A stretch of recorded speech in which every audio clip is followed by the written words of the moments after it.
Hey everyone, welcome back. We're going to do a deep dive today on something really interesting. Okay. A recent presidential inaugural address. Right. And this is not your typical, kind of speech. Right. This president's talking about a golden age for America, like a total transformation. Yep. And to break down this kind of ambitious vision, we've got an expert here with us. Thanks for having me. Yeah. Yeah, this speech was a bold statement. Yeah. For sure. It wants to redefine, like, everything. Yeah, it covers a ton of ground. Yeah. I mean, energy and border emergencies right off the bat. A huge push for economic revival, and then get this, plans for Mars exploration. Wow. Yeah, it's a lot. It is. So where do we even begin? I guess let's start with the nuts and bolts. Okay. He kicks things off with this drill, baby, drill energy policy. Right. Completely reverses the Green Deal. Yeah. Can you remind us what the Green Deal even was? Oh, yeah, sure.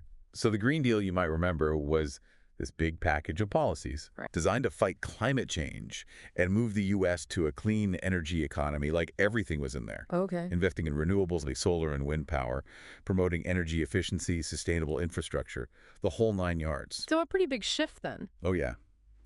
With drill, baby, drill. The president's basically saying, we're going back to fossil fuels and rejecting those core Green Deal ideas. Interesting. So a complete 180 from where we were headed. Pretty much. And he's tying this directly to economic revival, right? Yeah. Wants to put tariffs on foreign goods and use that money to boost the U.S. economy. Right. Didn't we try something like that a few years ago? Yeah. I feel like I remember tariffs causing a lot of problems. Yeah, there were some pretty big tariff increases back in 2018. Right. And those ended up adding like $7.2 billion every single month in extra costs for us U.S. consumers. Ouch. So the question is, Yeah. will tariffs really help the economy, like the president says? Right. Or are they just going to end up hurting consumers more in the long run? Yeah. Exactly. It's a big question mark. Yeah, for sure. Okay, and then there's the manufacturing revival. That's a huge part of his economic plan. Right. He's talking about bringing back millions of jobs, but hasn't U.S. manufacturing been declining for decades? It has, yeah. Mm. We've lost something like 7.5 million manufacturing jobs since 1979. Wow. Yeah. So how realistic is it to bring those back, especially with automation and, global competition? It's a tough one. To actually bring those jobs back, we need a huge shift in how global supply chains work. Yeah. I mean, it's not just about tweaking a few policies. Right. Many of those jobs, they haven't just disappeared. They've been replaced by machines or gone to other countries. Right, where it's cheaper to produce things. Exactly. So to compete, we'd need a major overhaul, like maybe retraining workers for high-tech manufacturing and finding ways to get companies to bring production back to the U.S. So it's not just going to happen overnight. Definitely not. Yeah. This is a really complex issue. Okay, so we've got the energy plan, the tariffs, the manufacturing push, and then he ties all of this to national security. He's pushing for a major military buildup, this peace through strength idea. Right. Yeah. And that connects directly to his stance on immigration. Right. Remember, border encounters were at record highs last year. Yeah. So by bringing back that Remain in Mexico policy, he's signaling a big shift in how we're managing the border. Can you remind us what Remain in Mexico even means? Yeah, so that policy basically made asylum seekers stay in Mexico while their cases were being processed in U.S. courts. It was pretty controversial. Right. There were lots of concerns about safety and whether people could get legal help while they were stuck in Mexico. Yeah, it sounds complicated. Yeah, it is. So big changes on the economic and security fronts. And then out of nowhere, he starts talking about Mars exploration. I know, right? It seems kind of out of place next to these other more urgent down-to-earth issues. It is an interesting contrast. NASA's budget for Mars missions right now is about $3.5 billion a year. But to get the kind of presence on Mars, the president's talking about colonies, not just rovers. Yeah. We'd have to increase that budget a lot. Yeah. It's a bold vision, but it does make you wonder, can we afford to chase stars when we've got so much to deal with here at home? Exactly. In one breath, we're talking coal mines and steel mills. Right. And the next, we're building settlements on Mars. Yeah. Then to top it all off, he lays out this vision of a merit-based, colorblind society. Yeah. Like a total societal overhaul, not just some policy tweaks. It's a lot to process. It is. Right. So can this vision even be implemented? Well, that's another key question. Right. We're talking about tackling government corruption, reforming institutions, reshaping cultural attitudes. Right. These things don't happen overnight. No, they don't.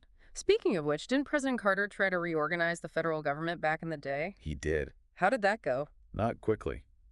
That's for sure. Even basic changes took almost 4 years, and that was just a tiny part Wow. of what this president's proposing. Yeah. His agenda goes way beyond a single term. Right. It would take a sustained effort by him from all parts of the government and public support that lasts long after this administration is gone. So we're talking about a generational project here. Pretty much. Wow. I can only imagine there will be pushback from all sides. Oh, absolutely. Yeah. There are going to be people who see this as a much-needed course correction back to a more traditional America. Okay. And others who see it as a radical departure. Yeah. A dangerous experiment that could unravel our society. Right. So how do you even navigate those competing viewpoints and build consensus and keep the momentum going? Yeah, that's the real challenge. It sounds like it. So it's not just about having a bold vision. No. It's about getting everyone on board. Exactly. You've got to bring people along on this journey. Absolutely.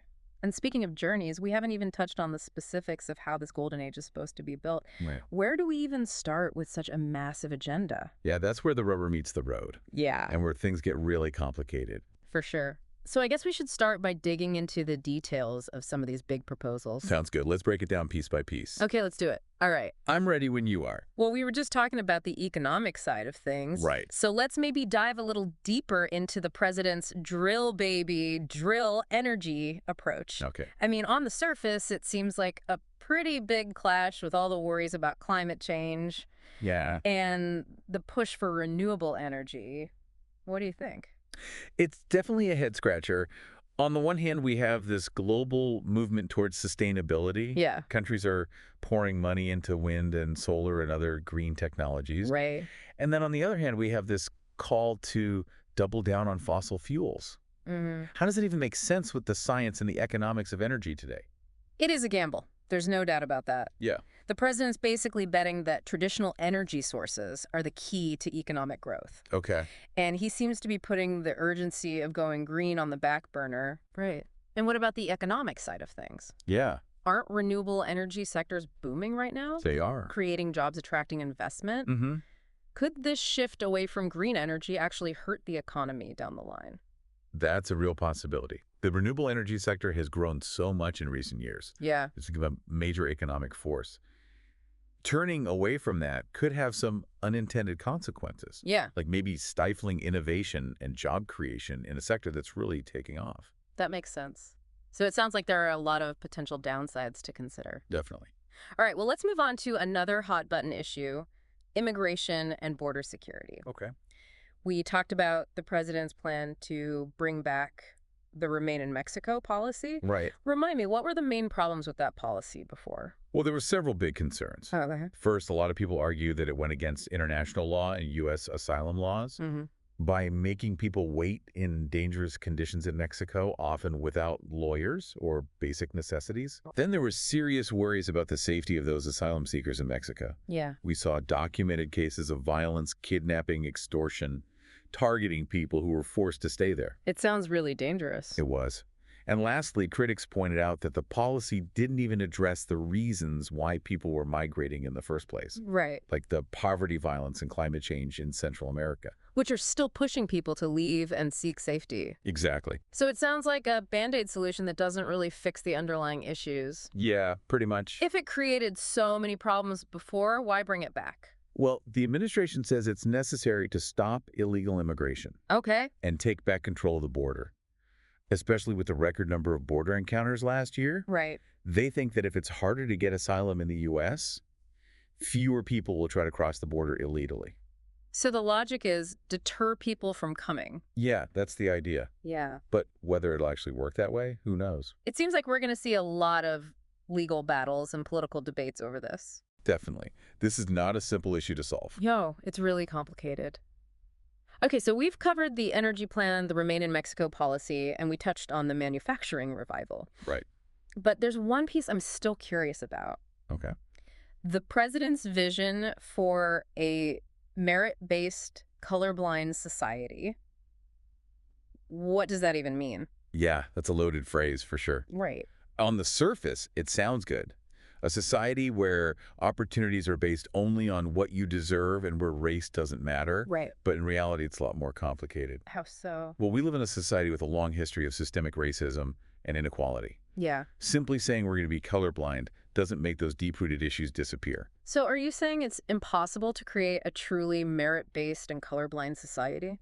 I wouldn't say impossible, Okay. but it would be incredibly challenging. We'd need to completely restructure a lot of our institutions and systems. Okay. Everything from education and healthcare to law enforcement and the justice system. We'd also need to really confront our history and have honest conversations about how race and privilege still affect people's lives today. Right. It sounds like this vision, while maybe well-intentioned, might be oversimplifying things a bit. Yeah, it's not as easy as flipping a switch. Right. It's not just about creating equal opportunities going forward. Right. It's about fixing the historical and systemic disadvantages that have created an uneven playing field. Exactly. Yeah. And that's a much harder and more nuanced problem to tackle. Okay, so we've talked about the potential problems with the energy plan, the complexities of Remain in Mexico, and the challenges of building a truly merit-based, colorblind society. But let's switch gears for a second and talk about the part of the speech that really caught everyone's attention, Okay. Mars exploration. Why do you think the president included this seemingly far-fetched goal in a speech that was mostly focused on these pressing issues here at home? It is a fascinating choice. You have all these immediate concerns. Yeah. The economy, immigration, energy, and then boom, Mars colonies. Out of nowhere. I think it does a few things. First, it injects this sense of optimism and ambition into the story. Okay. It's like saying, hey, we're not just fixing problems, we're reaching for the stars. Right. Second, it taps into this feeling of national pride and exceptionalism. Okay. Reminding people that America has a history of pushing boundaries and doing things people thought were impossible. So it's like a rallying cry. Yeah. A way to unite people around this shared vision of greatness. Exactly. But can we really afford to chase this expensive dream when we have so many challenges right here on Earth? Yeah, that's the question, isn't it? We already talked about how much it would cost to have a real presence on Mars. Can we justify spending that kind of money when there are so many other things we need? That's a valid point. And it's a question that's going to be debated for years to come. I'm sure. The president is basically arguing that investing in space exploration has benefits that are both concrete and kind of intangible. Okay. Concrete, like new technologies that we could use here on Earth. Right. Intangible, like inspiring innovation and scientific discovery. So he's betting on the future while dealing with the present? Yeah, it's a balancing act. It is. And I guess you could say this whole speech is a balancing act. Sure. It's trying to juggle all these competing priorities, ideologies, and aspirations. Yeah. And the biggest question of all is, can this vision actually become reality? That's the million-dollar question. Yeah. We've talked about some of the potential roadblocks. Right. But the real test will be seeing how all these big promises actually translate into actions, policies, and results. That's where the story gets really interesting. Exactly. Okay, so we've covered the energy plan, immigration, the merit-based colorblind society, and the Mars ambitions. Yep. But there's one last piece of this puzzle we need to look at. What's that? The call for unity and government reform. How does that fit into everything else? Right. And what are the chances of actually achieving it? That's where you really see the president's skills as a speaker. He's asking for more than just support for his policies. He's asking people to completely buy into this new vision of America. Wow. He's calling for unity in a country that's deeply divided, for a rejection of corruption and self-interest in a political system that often seems to reward those very things. That's a tall order. It is, especially in today's political climate, where everyone seems to see things through their own ideological lens. Right. It's hard to imagine how you bridge those divides and get everyone working towards the same goals. Yeah, it's easy to talk about unity and reform. Sure. But much harder to actually make it happen. For sure. It's going to take effort from both sides, from politicians and from everyday Americans. What do you mean? It takes a willingness to listen to each other, to try to understand different viewpoints, to find common ground, even when you disagree. Right. We have to recognize that we're all part of the same fabric, that our destinies are tied together, and that we all have a responsibility to shape the future of our country. It sounds almost utopian. It does a little. This idea of a unified America working together towards a common goal. But is there a danger in being too optimistic? Oh, there's always that risk. Right. But I think there's also a danger in being too cynical. Okay. In assuming that nothing can ever change and just accepting the way things are. Yeah, I see your point. We have to believe that something better is possible, even if it's hard to get there. Exactly. So what's the takeaway for our listeners today? That's a good question. What should they be watching for as this golden age vision unfolds? I'd say pay attention to the tone of the conversation. Is it getting more divisive or more collaborative? Okay. Are people attacking their opponents or trying to find common ground? Mm-hmm. Look for signs of real compromise where people are willing to put aside their differences for the good of everyone. Right. And ask yourself, what role can you play in creating unity and positive change? That's a great point. It's not just about watching from the sidelines. No. It's about actively participating in shaping the future we want. So as we wrap up this part of our deep dive, I want to leave you with one final thought. Okay. What if this golden age doesn't turn out the way we expect?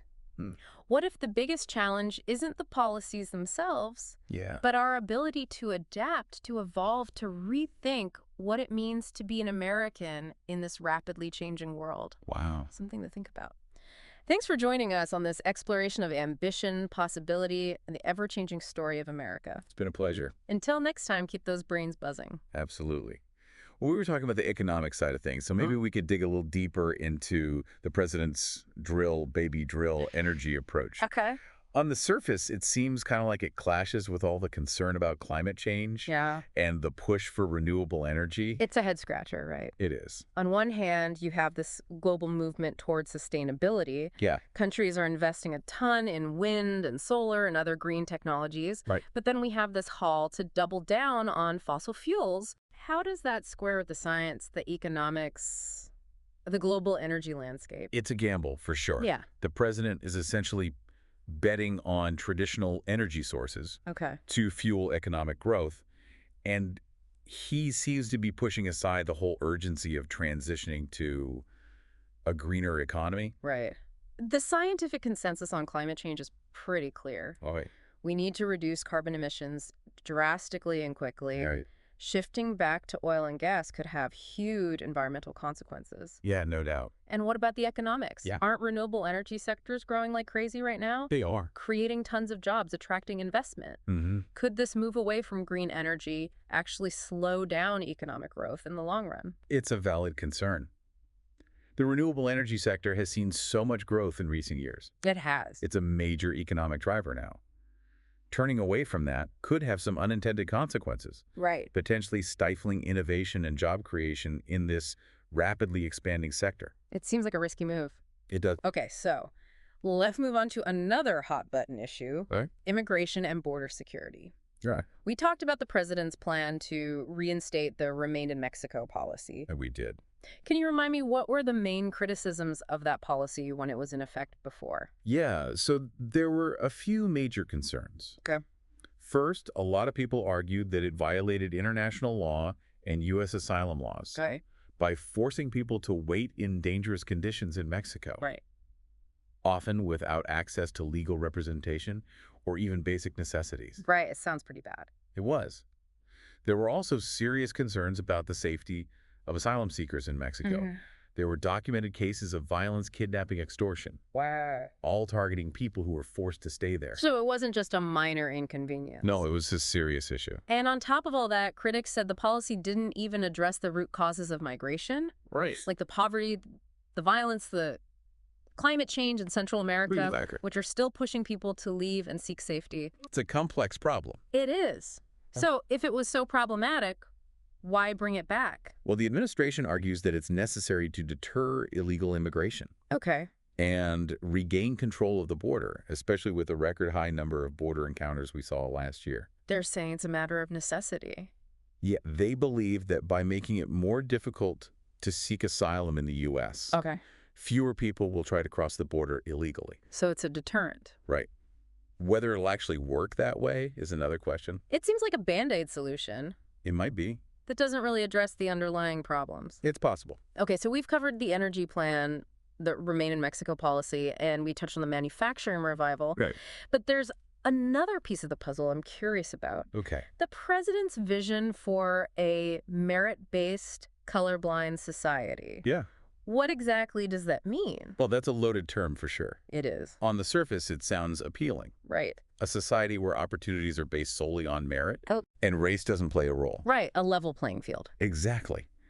But in reality, it's a lot more complex than that. How so? Well, we live in a society with a long history of systemic racism and inequality. Yeah, that's true. Simply declaring that we'll be colorblind doesn't erase those deep-seated issues. So are you saying it's impossible to create a truly merit-based and colorblind society? Not necessarily impossible, Okay. but incredibly challenging. It would require a fundamental restructuring of many of our institutions and systems. Like what?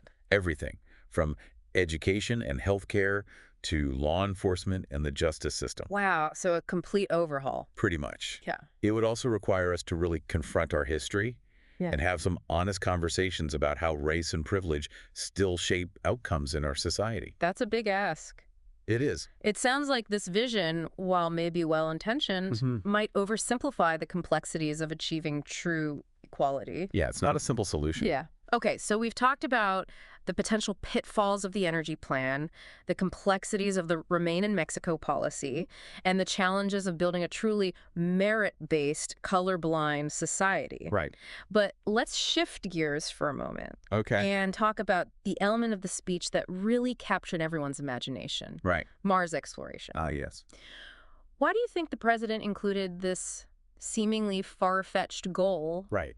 in an address focused on such pressing domestic issues? It's an interesting choice for sure. You have all these immediate concerns, you have, immigration, energy, Right. and then boom, Mars colonies. It's quite a leap. It is. I think it serves a few purposes. Okay. First, it injects a sense of optimism and ambition into the narrative. Right. It's a way of saying we're not just fixing problems, we're reaching for the stars. I like that.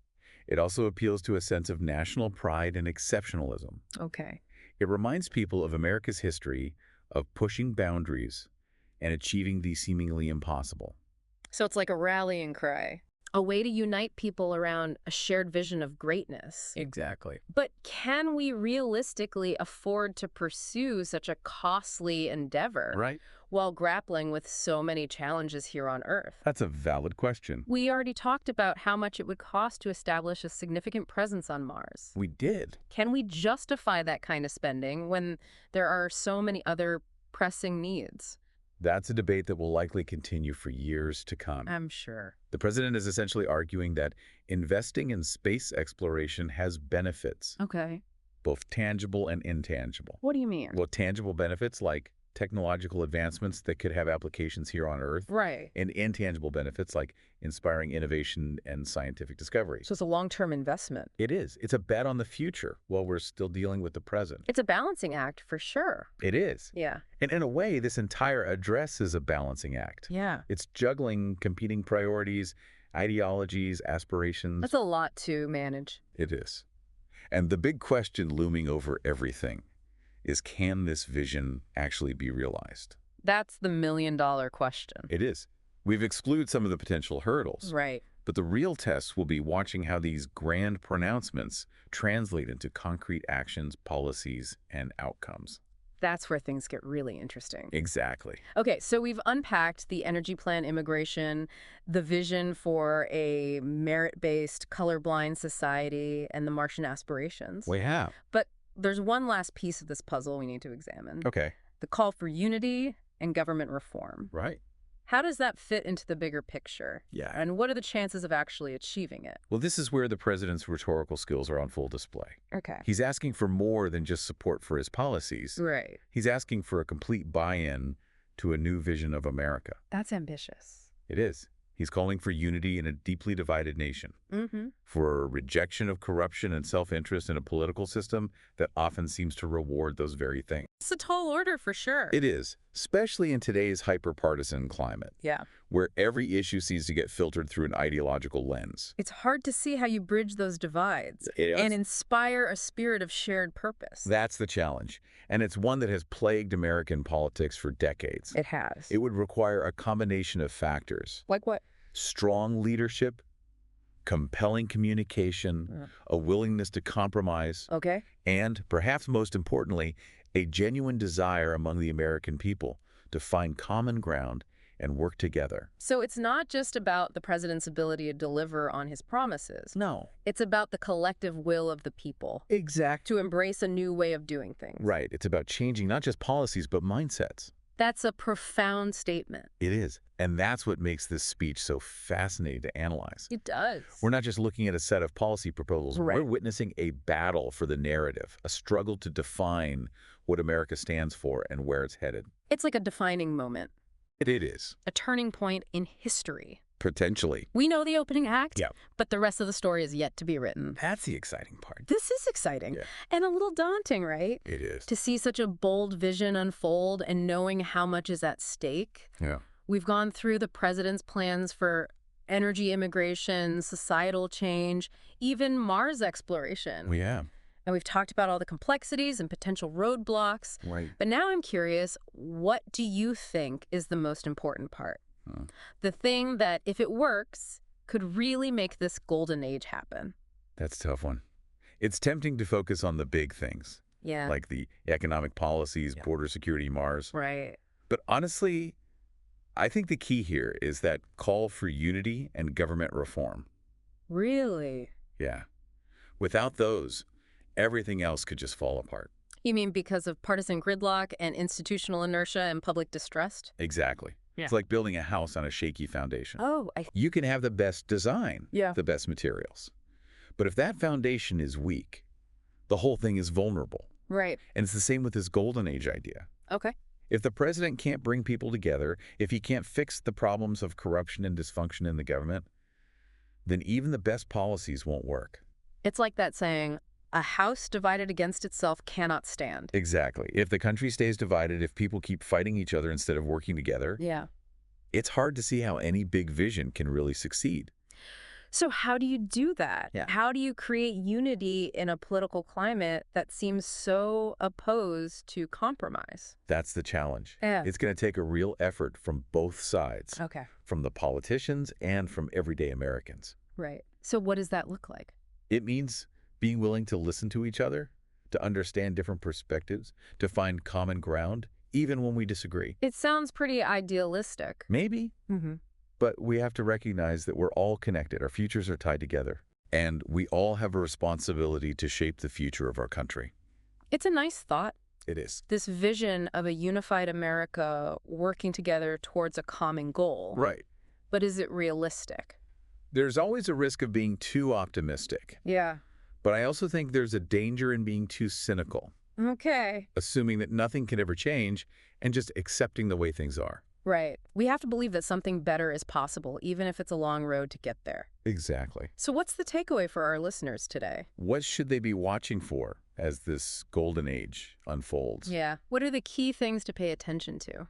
I think the tone of the conversation is really important. Okay. Is it getting more divisive or more collaborative? Right. Are people demonizing their opponents, or are they trying to find common ground? Those are good things to watch for. Yeah, look for signs of real compromise moments where people put their differences aside for the greater good, Mm-hmm. and think about what role you can play in fostering unity and positive change. That's a great point. It's not just about watching from the sidelines. No, It's about being active participants in shaping the future we want. exactly. So as we wrap up this deep dive, I want to leave you with one last thought. Okay. What if this golden age doesn't turn out exactly as we expect? What if the biggest challenge isn't the policies themselves, but our ability to adapt, to evolve, to rethink what it means to be an American in this rapidly changing world? Wow, that's a great point. It's something to ponder. Thanks for joining us on this journey. It's been a pleasure. It's been fascinating to explore this vision of ambition and possibility and to think about the ever-changing story of America.